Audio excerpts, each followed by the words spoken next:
Ladies and gentlemen, boys and girls, children of all ages, this is the greatest time of the day. From the center of the universe, New York City,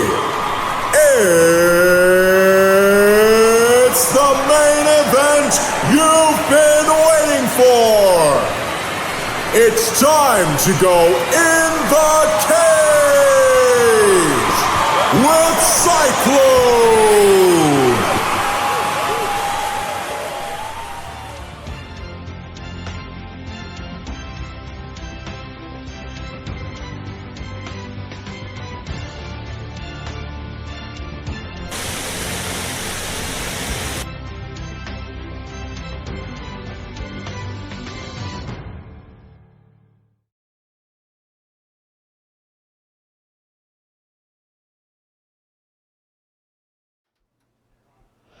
And another one bites the dust. Oy, oy, oy.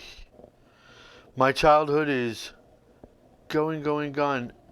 Bundy obviously passing away, not today, but last Monday while the show was going on. 4 deaths, and none of them was me. I know a lot of people would have lost money on that little bet. But we have some quick breaking WWE news that Harlem Heat, Booker T, and Stevie Ray now are members, going to be members of the WWE Hall of Fame, which obviously includes DX, Honky Tonk Man, Torrie Wilson, and I still say Vader. Vader deserves to be in the gosh darn Hall of Fame this year. And with the death of Bundy and Pedro and everybody else recently, it got me thinking about what I consider to be Mount Rushmores. And here's the thing. Thousands and thousands of wrestlers, of boxers, of MMA fighters. To pick 4, just 4, is so hard and so defined by one's own mind of how something like that should be made up. So I think this would be my wrestling Mount Rushmore.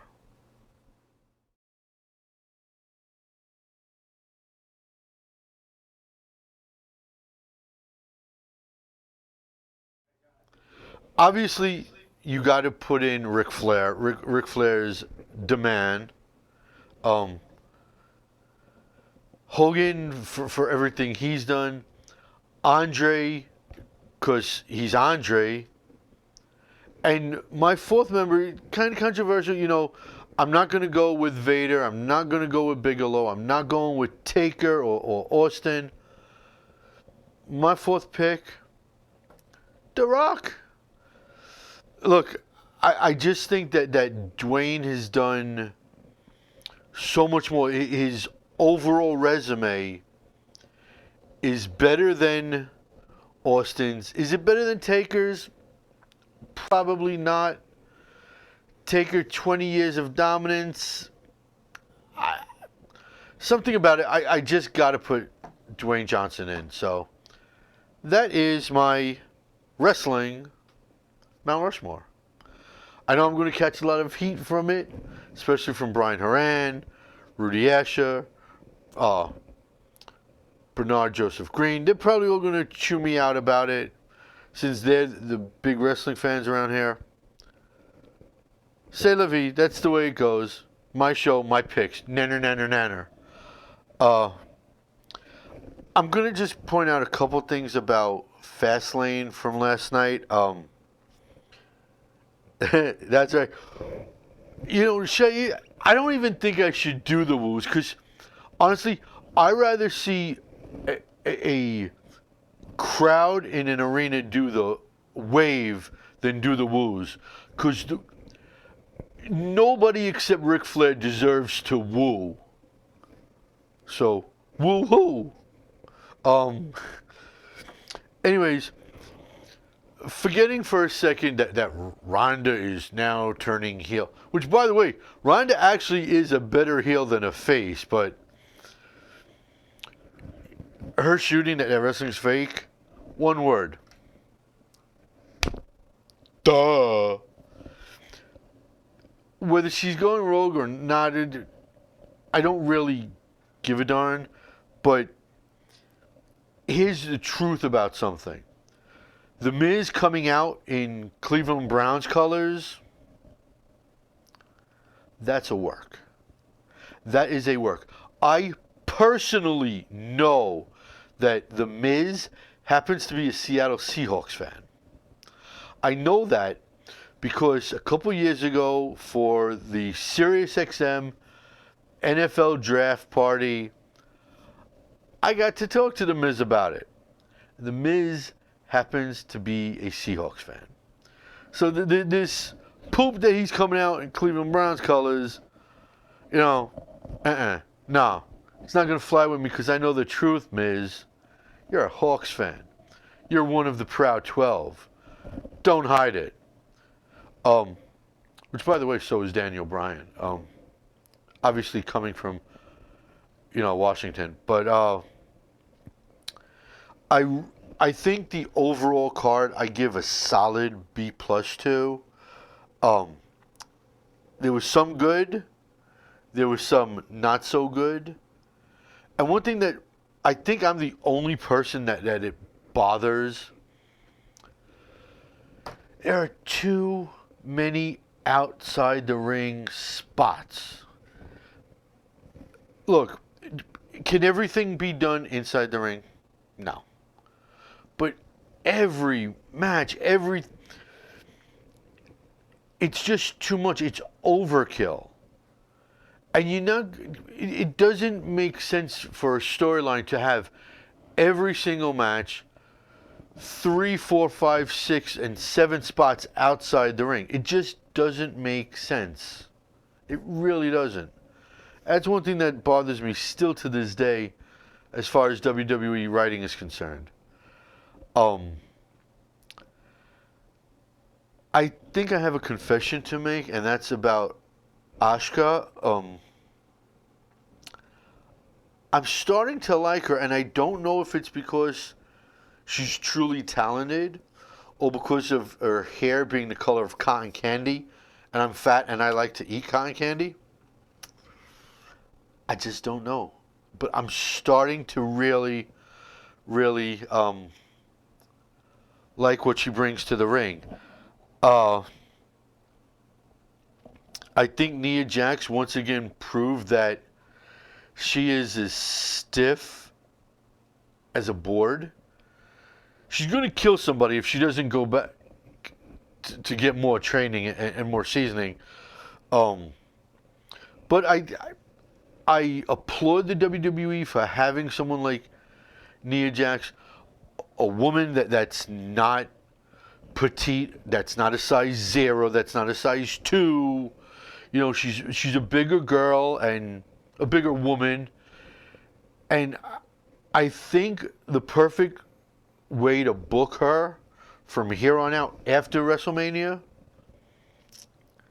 is like an enforcer role. I mean, look, she's kind of like a female version, body-wise, of a Bam Bam Bigelow. I think the best thing for her, where she can flourish, is mouth shut, do nothing except pull someone out of a ring. Here, I just said 5 seconds ago, enough with the outside the ring spots. Cheat, do what you got to do. Be the enforcer. That's where I think Nia Jax can absolutely flourish more than anywhere else.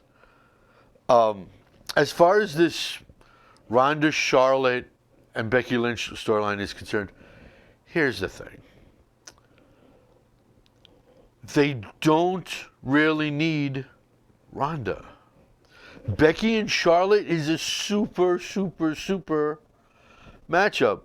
Okay, I could watch those two throw down 1 billion times a day.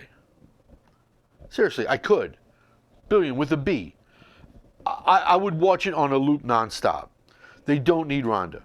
Now look, if you're going to have it, the three of them fight for the championship, don't use a three-way. Okay? Have it in an elimination match where whoever wins is probably going to be the one to beat the other two. So the man becomes the man, Charlotte becomes the queen, or Ronda becomes truly the badass female on the planet. That's what it should. It should be an elimination fight between the three of them. What else about Fastlane? Roman Reigns, it's good to see him back. Now look, nobody except for Roman and his doctors truly know the state of his physical well-being or not. Okay? I'm sure Roman has obviously told Hunter. I'm sure he's obviously told McMahon. But truly the only ones that know what's going on inside of his body are his doctors and himself. Whether he's going to be back long term or maybe for 6 to 8 months and then hang him up for good, maybe this would be his last ride at the rodeo, so to speak. You start to think who would be the perfect way for him to leave, you know, with a storyline with. And is it going to be Brock? Probably not. Brock's still now in the USADA testing pool. Now, whether he fights Daniel Cormier, I don't know. I'm not Karnak. But it would make sense that Brock, at least for one fight, will come back to the UFC. And if that's the case, it's going to be against DC. Personally, I'd love to see him stick around for a couple of fights. Even though I hate Brock personally, I'd like to see him at heavyweight against John Jones. Like to see him, maybe Stipe, and that's if Stipe even stays in the UFC.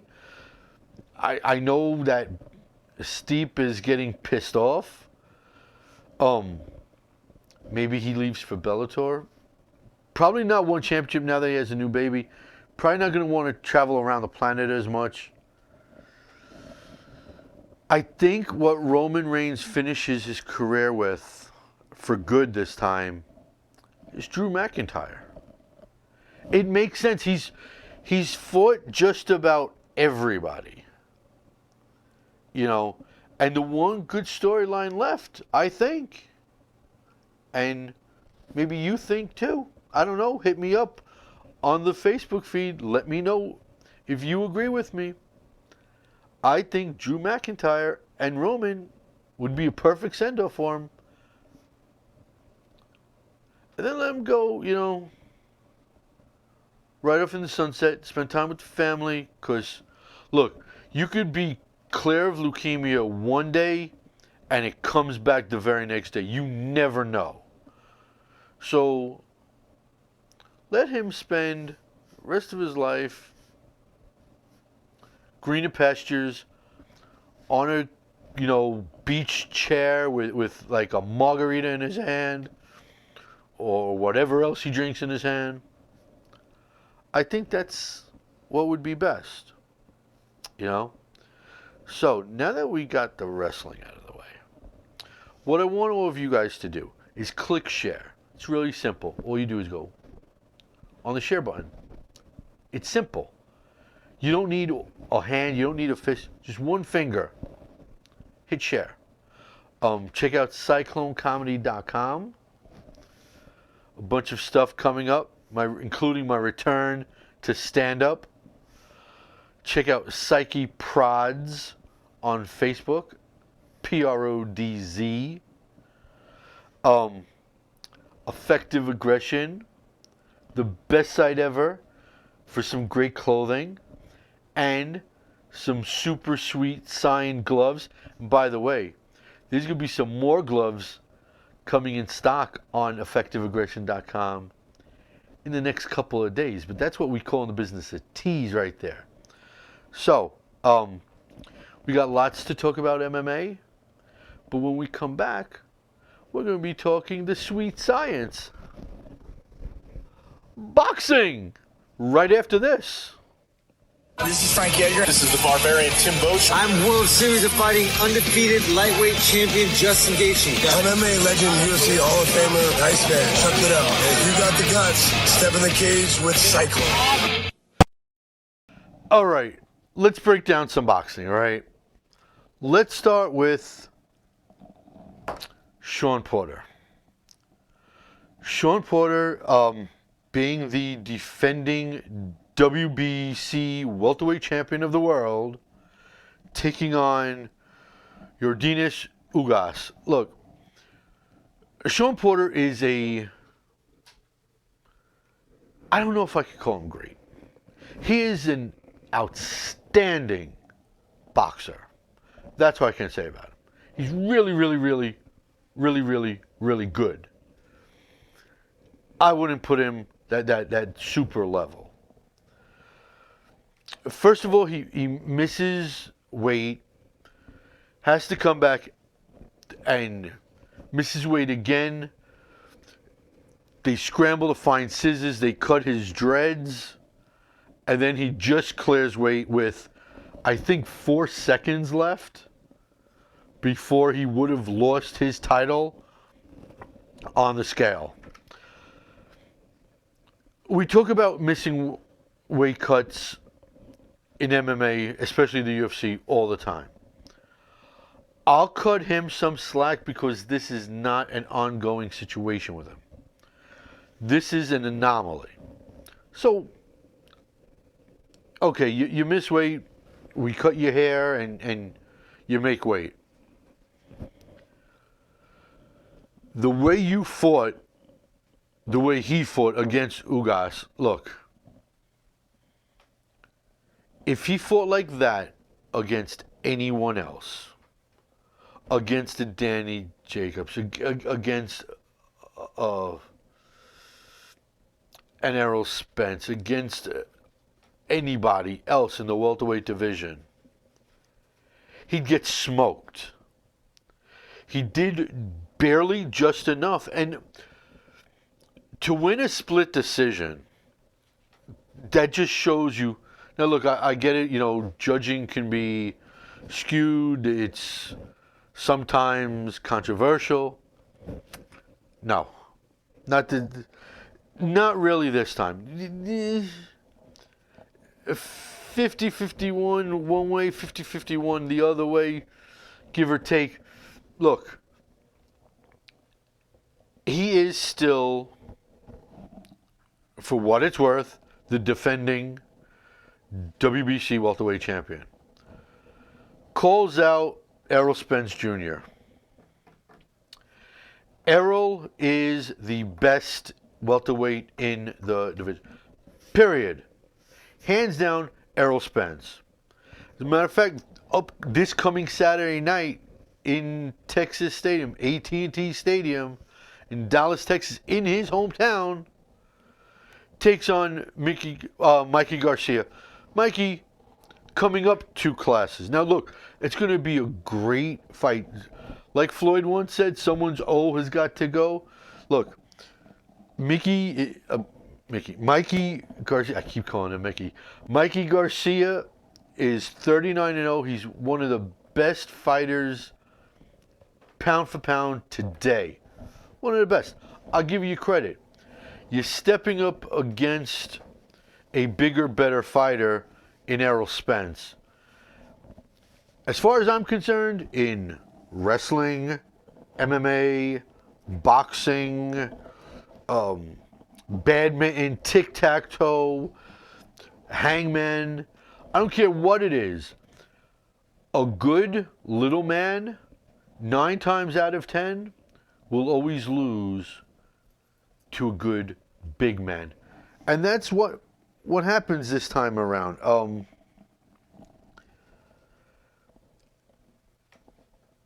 So saying that Errol wins Saturday against Mikey, Does Errol then turn around and take on to unite the belts, to bring them together? Does he then take on Sean Porter? I don't know. Keith Thurman is sitting there. Danny Jacobs is sitting there. There's lots of fish in the pool. If Sean Porter, like I said, comes out and was to fight Errol Spence the way he fought Ugas, he's going to get lit up. He's going to get lit up like a Christmas tree, and there's no two ways about it. Would I want to see that? Maybe. I don't know. It'll sell. I mean, it'll be a pay-per-view fight that'll, I don't know, 1 million buys easy for that matchup. That's providing Spence gets past Garcia. And look, if Garcia shocks the world, okay, and beats Errol Spence, boxing will be turned over on its ear, because there's just no two ways about it. The book that is pre-written has Errol Spence uniting all those straps and becoming the unified welterweight champion. And that's just the way it is. And that got me thinking a little bit as far as a boxing Mount Rushmore. And look, here's the thing about a boxing Mount Rushmore. You're really talking about thousands of fighters through the years. To pick 4, it's incredibly tough. And I guarantee you, if my wrestling Mount Rushmore isn't going to cause some controversy with you guys, the boxing one will. Take a look at that. Obviously, you have Muhammad Ali. You have to. My favorite of all time, because he spanned the from beginning to middle to end of time as far as I'm concerned, George Foreman. Sugar Ray Robinson has to be on the list because the pound for pound list was created because of Sugar Ray Robinson. There was no list pound for pound list before Sugar Ray. So Sugar Ray Leonard has to be on the Mount Rushmore list. And as far as I'm concerned, Julio Cesar Chavez is the 4th on the Mount Rushmore. Now look, obviously, I'm leaving off some huge names. I'm leaving off Joe Frazier, Ken Norton. I'm leaving off Lennox Lewis, Mike Tyson. There's 100 other names. Rocky Marciano. I'm not putting Floyd Mayweather on my Mount Rushmore no matter what. There's just so many lists, but that's it. I mean, to pick 4 makes, those Sophie's choices, McDonald's, Burger King, those are life's choices you got to make that are really hard. And something else came out of this past weekend's Fox boxing card, and that is, we talk Nigerians in MMA, especially in the UFC, between Kamaru Usman, Francis Ngannou, that there's a big push. Well, there's a big push in boxing now as well with Nigerians. And there is a monster heavyweight in boxing. And Efe Jagba is now 9-0. He's not competing. He has 8 knockouts. He's gone the distance once. He is a freak. He is 6'5". He has like an 85-inch reach. He's one of the big guys. Now, is he anywhere near, right now, Tyson Fury, Deontay Wilder, Anthony Joshua? No. Is he even anywhere near Jarrell Miller? No. I think I want to see, as far as his next opponent is concerned, someone like a Gerald Washington. I think Gerald Washington, if he was to beat him, can put him on the top 20 list. And then, if you're on the top 20 list, you start calling out names and you climb really fast. But I think Joe Washington is the measuring stick for FA, where you can judge just how good FA is going to be. You know? I think that's going to be it. And the other boxing news is Paulie Malignaggi. Brooklyn boy. Paulie coming out of retirement. Like every single god darn athlete wants to do. Look, he was, and this is how it came about. He was in Vegas, part of a Showtime shoot. He was on MMA Junkies podcast. The powers that be from Bare Knuckle FC were there. They started talking. The talking led to more talks. And he's now going to be in bare knuckle fighting. Now look, Paulie retired because he was slowing down a little bit. He was slowing down with pillows on his fists. Bare knuckle, tape ends here. It's bare knuckle. It's not going to end well. Yes, maybe on name recognition and face recognition, Paulie is better than everybody outside of Beck Rawlings that is in bare knuckle fighting. Possibly. I don't know. Maybe I'll give him that much. But these other fighters have been fighting. They've been staying consistent. They have been in the fight mode, in the weight cut fight mode. Paulie hasn't. The last thing Paulie's done is spar with Conor and take that for what you want to take it as.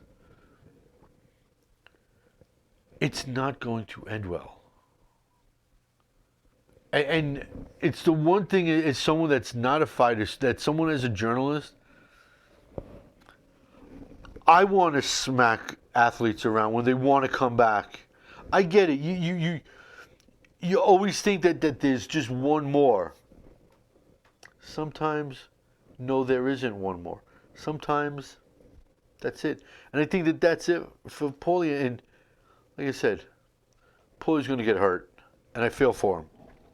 So, that being said, I want you guys to, like I said before, I'm going to say again, and again, and again, and again, click, share, pretty please. I beg. Beg. Do me a favor, okay? Dying man's last request. Click, share, all right? Thank you. Check out CYCIEprodz on Facebook. Effective aggression. Look, summer months, beautiful t-shirts, sizes small to 3XL on effective aggression. You could pick something up for someone you like, someone you don't like, or for yourself. And like I said, lots of autographed gloves, very good prices. Also, obviously, coming up after me, Pinups, Cool Cats, and Comics. And when we come back, we're going to talk some fighting in a cage right after this. Hi, I'm Jim Miller. This is Dan Morigliata. I'm Derek Brunson. I'm Nick the Carney Lentz, and you're locked into the cage with Cyclone. Okie dokie, now let's talk some cage action. And before we do that, it's time for me to give some props and to give some thanks. As I've posted, and you guys who follow the page know that it happened, yesterday I started my play-by-play career over at Jackhammer Promotions. And First of all, I want to thank Bobby Campbell for running a smooth promotion. There's a lot of promotions that run nowhere near as good as Bobby. And Jackhammer Promotions is the biggest and the best out here on Long Island.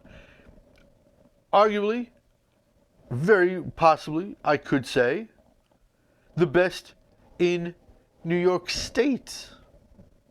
Not just Long Island. And I put him and Jackhammer against anybody in New York State. Okay? I had a lot of fun. I really, really enjoyed it. Can't wait to do the next one. A little nervous at first, surprisingly, because I'm used to it. It's what I do. I'm kind of shocked I was a little gun shy at first, but next time out, my feet will be more planted under me, much more smoother. Excuse me as I burp underneath my breath, which was totally unprofessional, by the way. But yeah, start going to Mulcahy's in Wantagh for Jackhammer Promotions. And I'll tell you what, if you show up to a Jackhammer Promotions card, I am willing selfie with you. Normally, I want some dinero for that. I am willing to do that for free. So come by, we'll have a brewski after the show. I'll take a selfie with you, and we'll have a good time. We'll talk about all the fights. But Jackhammer Promotions is definitely something you guys should look into. Something else you guys should look into is the PFL. The PFL has announced Season 2's schedule, and look, I enjoy the PFL. At first, I didn't think I was going to like it. Hand on the Bible, God's honest truth, really didn't think it was going to be good. But push comes to shove, I actually liked it. I really enjoyed it. I also enjoyed being credentialed for the championships on New Year's Eve. Hopefully, by the way, I will be credentialed this season. But here's the thing. They had cards in Long Island, in Manhattan, at the Garden, at the Hulu Theater, in Chicago, in Washington, where the company is based out of. They announced that Season 2 is the first 3 weeks of the season, all just a couple miles. I think it's like that way, or maybe that way, or somewhere in that direction, at the Nassau Coliseum. The next 3 weeks, down south in Atlantic, well, not totally down south, south from Long Island, down in Atlantic City.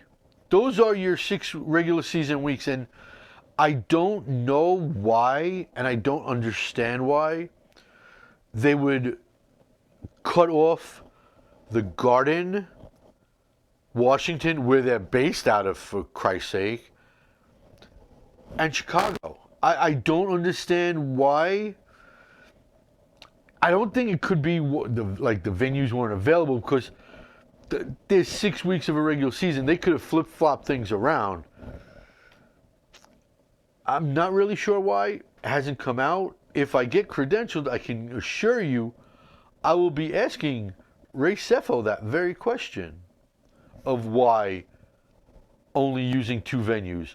Now, the postseason hasn't been announced yet, the dates, obviously, or where they're going to be.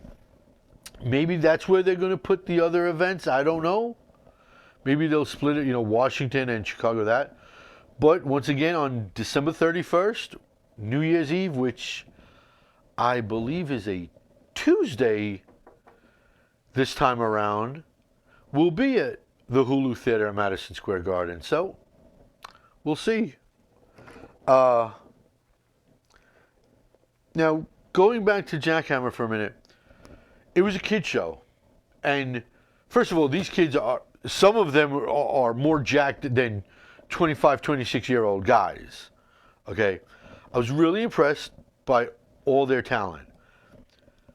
What I was really liking was the fact that they were all wearing rash guards. Okay, I would assume that they would be, but the headgear, and that got me thinking. Maybe with the way the injuries have gone in the world of MMA, you know, and CTE is bound to start popping up eventually. Maybe it's time that MMA fighters get forced to wear headgear. They wear them in the Olympic trials, you know, for boxing. I don't know. There's always been the theory, oh, CTE is never going to be that bad in MMA because it's not just shots to the head.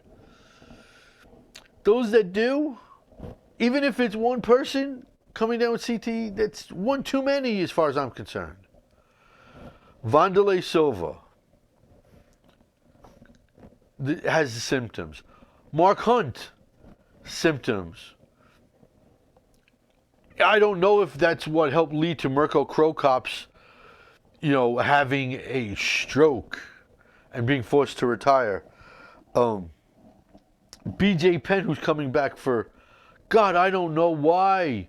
He's 1-8-1 in his last 10 fights. If any other fighter was 1-8-1 in their last 10 fights, you MMA fans would be screaming bloody murder that they should be cut from the UFC. Why is it not the case for BJ Penn? Why does BJ Penn, in your eyes, get the pass? Because he's a Hall of Famer? I don't know why.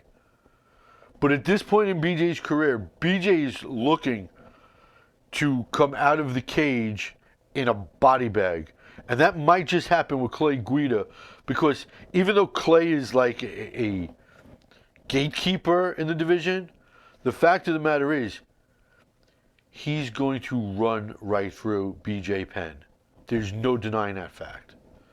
So I'm thinking maybe fighters wear headgear just to be on the safe side. Or maybe they should, I don't know, wear goggles. And I'm not talking like science goggles, swimming goggles. Like Michael Phelps, like just over the eyes. Just remember, you know, the Megan Anderson, Kat Zingano, you know, toe to the eye. Plus, it would also stop eye pokes. I don't know if that would be a good thing to have, you know, where you can't get punched in the eye, you can't get punched in the head. I don't know, but fighter safety has to be the be-all, end-all. And look, parents don't want their kids playing football because of CTE. You think getting punched in the head is less damaging than football? I don't know. I really don't know. But like I said, the headgear is really important as far as I'm concerned. And maybe the goggles. I actually like the goggles better than the headgear, but who knows? And look, with BJ Penn and his spiraling down like the freaking Titanic, it got me thinking, and this is the only type of Mount Rushmore where I separated the men from the women. Just because the thousands and thousands of male MMA fighters and the hundreds of women fighters, it's just not fair. So I separated them. As far as I'm concerned, the men's version of MMA Mount Rushmore is this.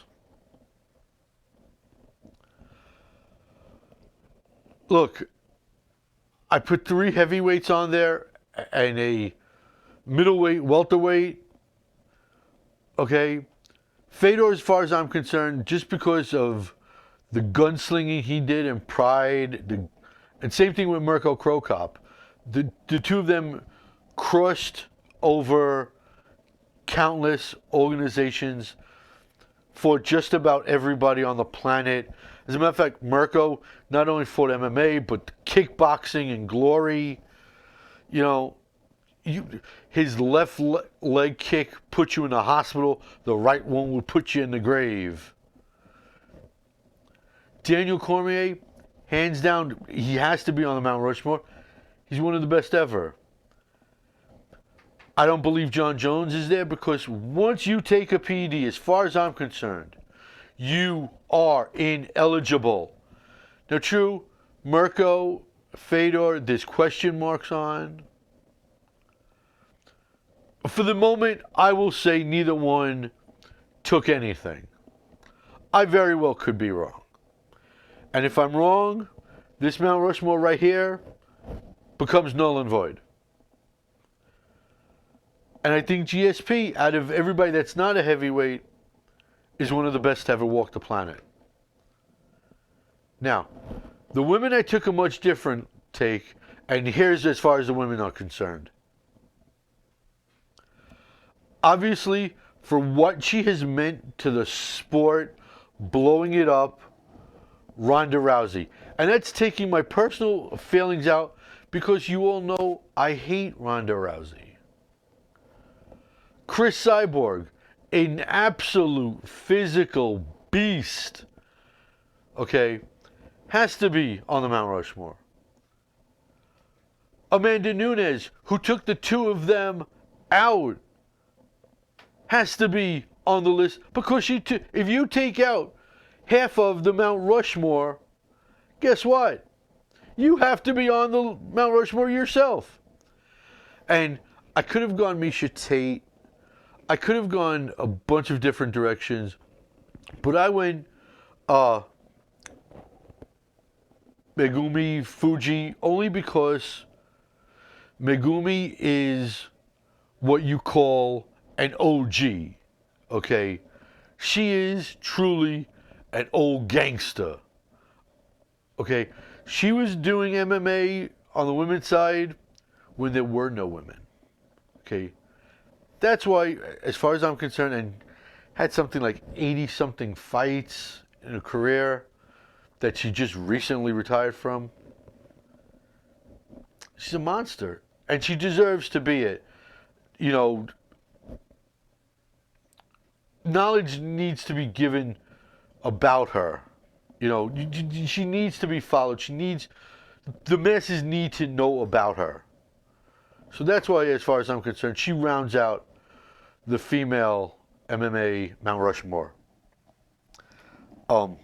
Guys, click share, would you please? Be nice. Help me out. Help a brother out. Click share. Check out CycloneComedy.com. And remember, coming up in just a few minutes from now is Pinups, Cool Cats, and Comics. Once again, and you guys are going to share that show too, because I'm counting on you to do that. Hook Dennis Newman and those guys up on that show. And when we come back, it's game time. See, like if you ride the trains in New York City, you've heard of something called showtime.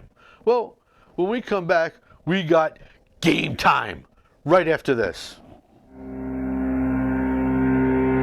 I'm Dennis Bermudez. Hi, I'm Creepy Ian McCall. Yo, I'm Kelvin Gastelum. This is Mark Goldberg. Yo, I'm the world's most dangerous man, Hall of Famer Ken Shamrock, and you're getting tapped out in the cage with Cyclone.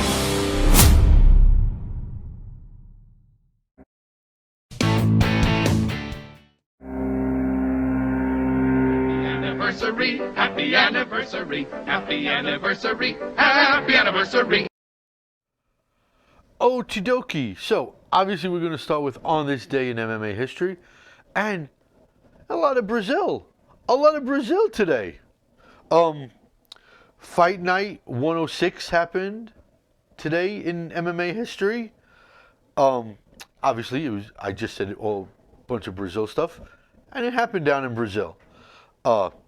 Shogun Rua TKO'd Long Island's own Gian Vellante. Edson Barbosa used a flying knee to KO, and it was one of the best knockouts I've ever seen against Dariush.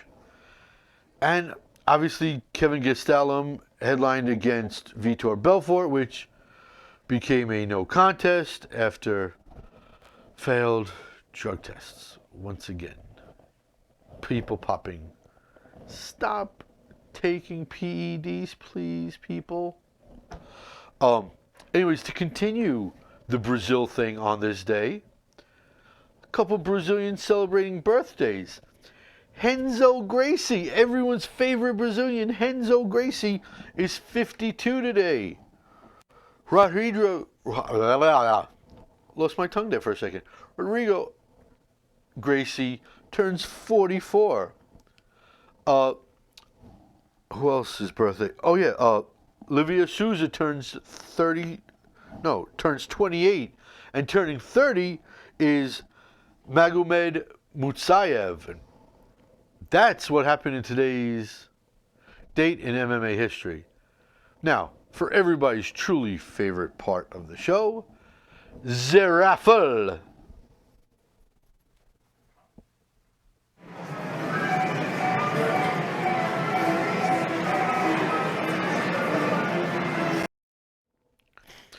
Okie dokie. Now, I let it slide last week. I let it slide this week. Guys, I need your questions written on the CYCIEprodz thread page thread. Let me try that again. I need your questions written on this thread on CYCIEprodz by 12 noon Eastern Standard Time on Monday, because I have to set up this roulette wheel. I can't do it any other time. 12 noon, this has to happen. So, here are the questions that I'm going to answer, and then one person, obviously, is going to win a prize. Question number 1 from Rudy Asher. Should JDS get DC next? No. No. If it's not going to be Brock, it should be John Jones or Stipe. And that's as far as DC. As far as JDS is concerned, maybe a Stipe trilogy. Although the second fight, the rematch, Stipe went right through JDS. I don't know. Maybe it'd be different this time. I kind of like trilogies. It's 1-1. You might as well wrap it up. Or maybe JDS against Francis Ngannou. I kind of personally, though, rather see the Stipe trilogy. Yeah. That's just my personal choice. Question number 2 from Kenny Hodgkins. With Triple G joining DAZN, or DAZN, if you prefer to be fancy, do you think we will see him get another fight versus Canelo Alvarez this year? This year? Probably not. It's 3 months into the year, almost 4 months. Nothing's been talked yet. Another fight this year with Triple G and Canelo? Probably not. Maybe next year, maybe 2020. And I hope so. Because remember, he has 6 fights left and he's retiring. Okay, now, Triple G cannot fight Canelo Alvarez with Mexican judges in Mexico with a Mexican referee, because that, as we all know, is too slanted one side. And the result, unless of a knockout, the result is a foregone conclusion. We know how it's going to end up. But what I'd like to see Triple G fight next is I'm thinking of a couple of names right now. You know what? They all want to unite the belts, right? So I think Triple G should fight the WBO middleweight champion in Demetrius Andrade. That would be an interesting matchup. Demetrius, I think, is ranked like 9th overall. Against Triple G, I think Golovkin could. I almost would be positive that, Golovkin would finish him. But Golovkin against Demetrius Andrade would be a nice fight to see. Question number 3 comes from Bernard Joseph Green. Being UFC is such a physical sport. Timeout. Bernard. Joseph, Mr. Green, sir. UFC is not a sport. UFC is a promotion. The sport is MMA. So I'm going to fix you right here. Being MMA is such a physical sport. And time after time deal with last-minute injuries affecting main and co-main events. What can they do to try to have replacements ready? Well, they do. They do that right now. They always have a third fighter ready. Go through the weight cut. They get a smaller purse. If they make weight, okay, they have them at the ready. So they do. They do right now have a third fighter ready at all times. At least they started doing it more recently and consistently. Question number 4 from Greg LeBouf. Is BJ Clay the swan song of two classic warriors, can't read my own handwriting, from an old era, or names that sell tickets? I don't know. I really don't know. Like I said before, Clay is a gatekeeper and BJ should not be fighting. No way in heck should he be fighting. So I don't know. I don't think the card's going to sell that good. Okay? I really don't. And look, I know BJ's going to be the fan favorite because he's training in Brazil right now. Anyways, I don't know. But it's time now for the winner to be determined. And the winner is numero 4, Greg LeBouf, who got his question in. Even though it wasn't posted, he talked to me about it. Congratulations, Greg. And by the way, congratulations on your son, Chael, not P. Sonnen. Although that would have been a nice middle name for your son. Just to let you know, Greg, if you would have named him Chael, P. Sonnen LeBouf, I don't know how the missus would have felt, but I think that would have been pretty cool to have, being a Chael fan as you are. Anyways, ladies and gentlemen, until next week, I am Cyclone saying, just because you are not an athlete doesn't mean you cannot be an athletic supporter. Bye-bye!